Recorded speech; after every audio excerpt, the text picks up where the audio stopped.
I have spent 30 years studying supply chain warfare and the strategic application of economic pressure in modern conflict. I have watched the Berlin airlift, the Iraqi sanctions regime, the Venezuelan collapse. Nothing in those 3 decades prepared me for the intelligence assessment that landed on my desk 48 hours ago. China has implemented a total maritime blockade on food imports to Taiwan. 23 million people now face a 60-day countdown to critical food shortages. The semiconductor fabrication facilities that produce 92% of the world's advanced chips, those facilities will go offline within 30 days as their workforces collapse. And the global economy is staring at a supply chain catastrophe that will make the pandemic disruptions look like a practice run. I want to be direct with you about what this means. This is not a military invasion. This is not a kinetic strike. This is economic warfare executed with surgical precision, designed to force Taiwanese capitulation without firing a shot and without triggering the defense treaty obligations that would bring American forces into direct combat. China just found the pressure point that bypasses every contingency plan Washington has spent 70 years building. And the silence from the White House, the careful diplomatic language coming out of Foggy Bottom, tells you that no one knows how to respond. Let me walk you through what just happened and why it changes the entire strategic calculus in the Indo-Pacific. First, how did China implement a blockade that intercepts 97% of food shipments without deploying warships in Taiwanese territorial waters? Second, what is the timeline from blockade initiation to mass civil unrest, and why is it shorter than military planners anticipated?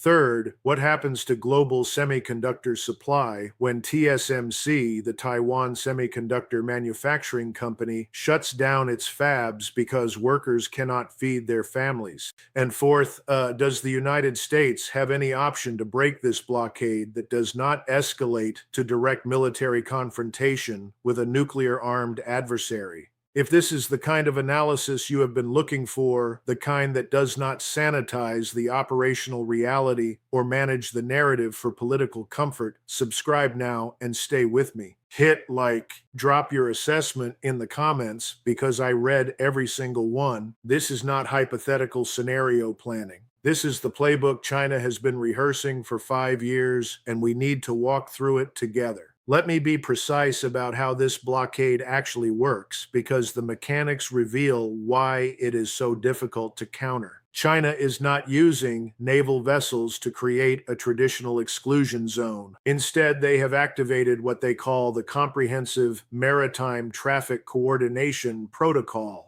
Every commercial vessel approaching Taiwan within 300 nautical miles must now request routing clearance from Chinese maritime authorities. Vessels that do not comply are designated as operating in violation of maritime safety regulations and are intercepted by Coast Guard cutters, not warships. The cargo is inspected for what China calls safety compliance verification. Food shipments are rejected for technical violations, contamination concerns, or documentation irregularities that Chinese inspectors create on the spot. The ships are turned around, no shots fired, no international incident, just a bureaucratic process that achieves the same result as a naval blockade without the legal classification. Here is what Washington is not saying. Taiwan imports 67% of its food supply. The island produces enough rice and vegetables to feed approximately 40% of its population under normal consumption patterns. But normal consumption requires proteins, cooking oils, preserved foods, the entire logistics chain that modern urban populations depend on. Taiwan has strategic food reserves designed to last 45 days. Those reserves assume rationing and assume that domestic production can be maximized to extend the timeline. Under the current blockade conditions, intelligence assessments project that Taipei will face organized protests demanding government action within 18 to 21 days. Mass panic buying has already depleted supermarket inventories by 30% in the first 72 hours. Now, let me tell you about the second order effects that make this crisis different from every other blockade scenario in modern history. Taiwan is not just an island, it is the critical node in the global semiconductor supply chain. TSMC operates 4 major fabrication facilities on the island. Those fabs produce the 3 nanometer and 5 nanometer chips that power everything from smartphones to fighter aircraft avionics to data center servers. The fabrication process requires 24-hour operations with precision environmental controls and uninterrupted power. But more than that, it requires a workforce of approximately 50,000 highly trained engineers and technicians who show up for 12-hour shifts in cleanroom environments. When those workers cannot feed their families, when their children are hungry, when supermarkets are empty, they do not show up for work. It is not a political decision. It is a human decision. I want you to understand the timeline we are looking at. TSMC executives have already briefed their major clients, Apple, Nvidia, Qualcomm, AMD, that if the blockade continues past 14 days, they will begin reducing production shifts. At 21 days, they will idle non-critical fabrication lines to preserve power and resources for the most strategically important contracts. At 30 days, they will shut down new wafer starts entirely and operate only to complete in-process production. At 45 days, the fabs go offline, not damaged, not sabotaged, offline, and the global technology supply chain collapses. Stay with me because what comes next is where the economic implications become catastrophic. The global semiconductor industry operates on just-in-time inventory models. Automakers, consumer electronics companies, telecommunications providers, all of them maintain chip inventories measured in weeks, not months. When TSMC production stops, those inventories deplete within 30 to 45 days. After that, production lines across the world start shutting down. Vehicle assembly plants in Detroit, Munich, and Seoul, smartphone production in Shenzhen, server manufacturing in Texas. The economic impact is not measured in billions. It is measured in trillions, and it hits every advanced economy simultaneously. Here is the cost versus cost arithmetic that makes this sustainable for Beijing. China is absorbing economic damage from reduced trade with Taiwan. Taiwanese companies owe Chinese suppliers approximately $18 billion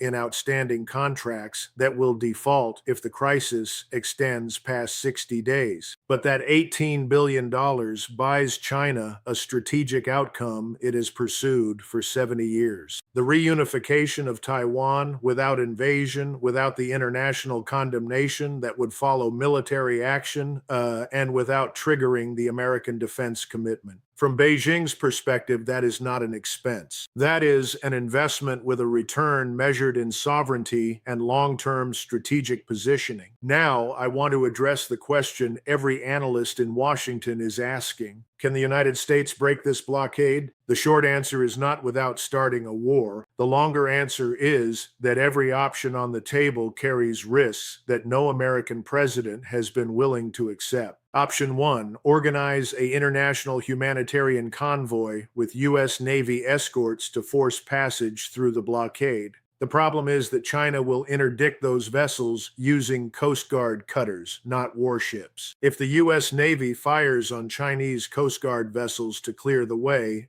China characterizes that as an act of war against civilian maritime authorities. Option 2, airlift food supplies into Taiwan using military cargo aircraft. Taiwan's airports can handle the volume, but the flights would need to operate continuously for months to replace the lost maritime shipments. and every flight would need fighter escort through airspace that China will contest. Option 3, accept the blockade and negotiate a face-saving resolution that preserves some level of Taiwanese autonomy while acknowledging Chinese sovereignty. That is the option Beijing is counting on. Let me tell you what I know about how blockade warfare is planned because I have sat in those rooms. You begin with the assumption that the adversary will respond predictably. You calculate their pain threshold. You identify the timeline from economic pressure to political capitulation. You build in escalation options if the initial pressure fails to produce the desired result. China has been running tabletop exercises on this scenario since 2019. They know that Taiwan's pain threshold is measured in weeks, not months. They know that the United States has no good military option that does not risk nuclear escalation. And they know that the global economy will pressure Washington to accept a negotiated settlement because the alternative is a depression that makes 2008 look like a minor correction. I want to come back to a point I made earlier. This blockade is not happening in isolation. China has spent the last 10 years building the logistics infrastructure, the legal frameworks, and the international relationships that make this strategy viable. They have positioned Coast Guard vessels in patrol patterns that allow rapid interception of any commercial traffic approaching Taiwan. They have stockpiled fuel, food, and spare parts to sustain those operations for 6 months without resupply. They have negotiated with shipping companies to ensure that insurance underwriters will not cover vessels that violate Chinese routing protocols, which means commercial shippers will not risk their vessels. And they have coordinated with Russia to ensure that if the United States attempts to organize a NATO-style response, Moscow will create simultaneous crises in Eastern Europe that divide American attention and resources.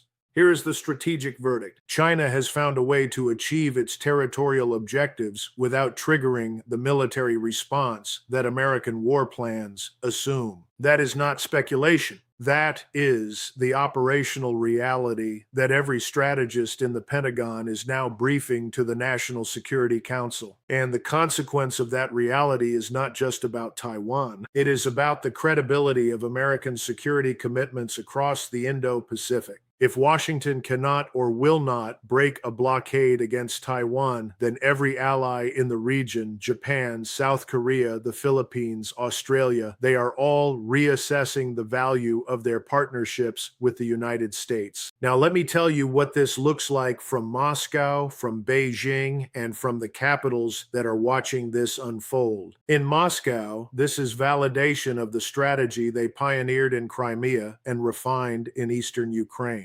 Economic coercion, legal ambiguity, and graduated escalation that stays below the threshold of military response. Russia is watching to see if the United States has the political will to impose costs on China, because the answer to that question will determine how Moscow calculates risk in its own territorial ambitions. If Washington blinks on Taiwan, the Baltic states become the next test case. In Beijing, this is the culmination of a multi-decade strategy to restore what Chinese leadership calls historical territorial integrity.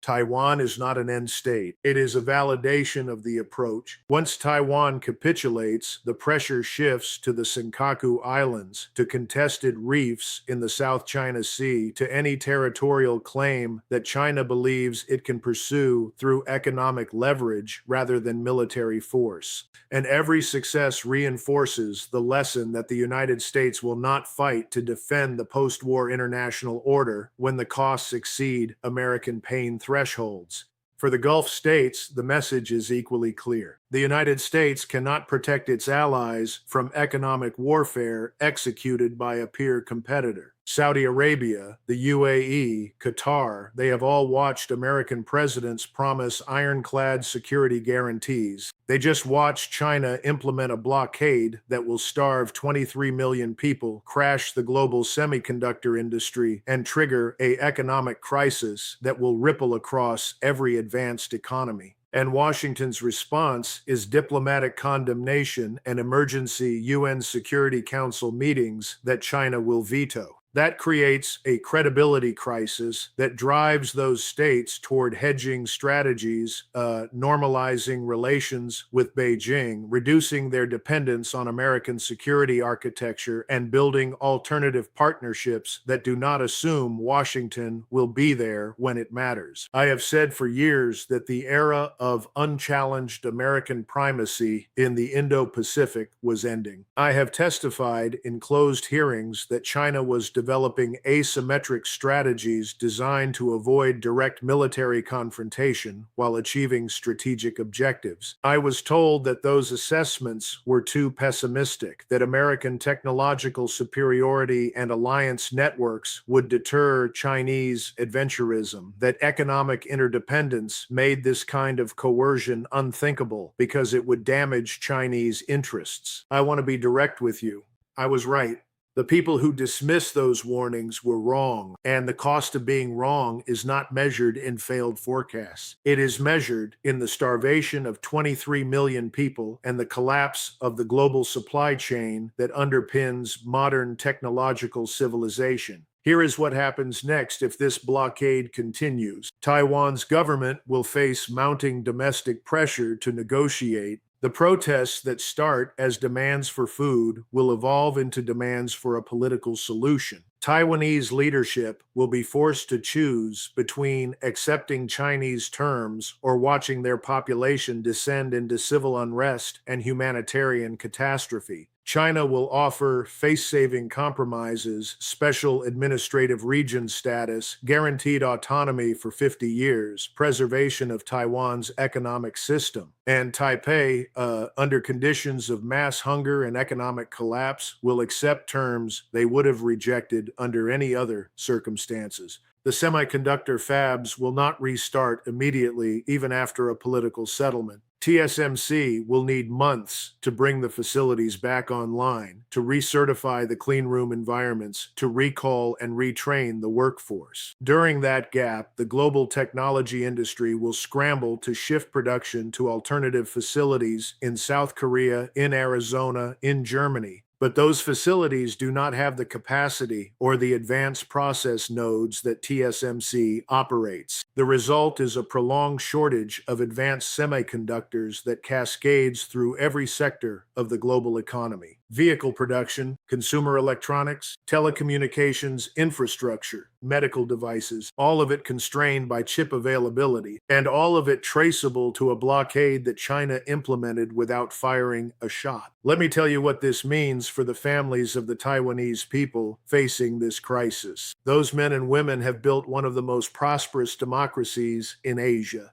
They have created a technology sector that the entire world depends on. They have maintained their autonomy and their political freedoms in the face of decades of pressure from Beijing. And now they are watching their supermarkets empty, their children go hungry, their futures determined by a blockade that their own military cannot break and that their American partners will not break. That is the human cost of this strategic shift, and it is not abstract. It is families rationing food. It is parents trying to explain to children why there is nothing to eat. It is the erosion of hope that a free society can survive when an authoritarian neighbor decides that survival is no longer acceptable. This is not just about Taiwan. This is not just about semiconductors. This is about whether the international order that has prevented great power conflict for 80 years can survive when one of those great powers develops strategies that exploit the gaps in that order. China has demonstrated that economic coercion can achieve territorial objectives without triggering the collective security mechanisms that the United States built to prevent exactly this kind of aggression. If that lesson stands, if the blockade succeeds, then every revisionist power on the planet will adopt the same playbook. Russia in the Baltics, Iran in the Strait of Hormuz, North Korea on the peninsula. The message will be clear. Stay below the threshold of military response, accept some economic pain, and wait for the target to capitulate.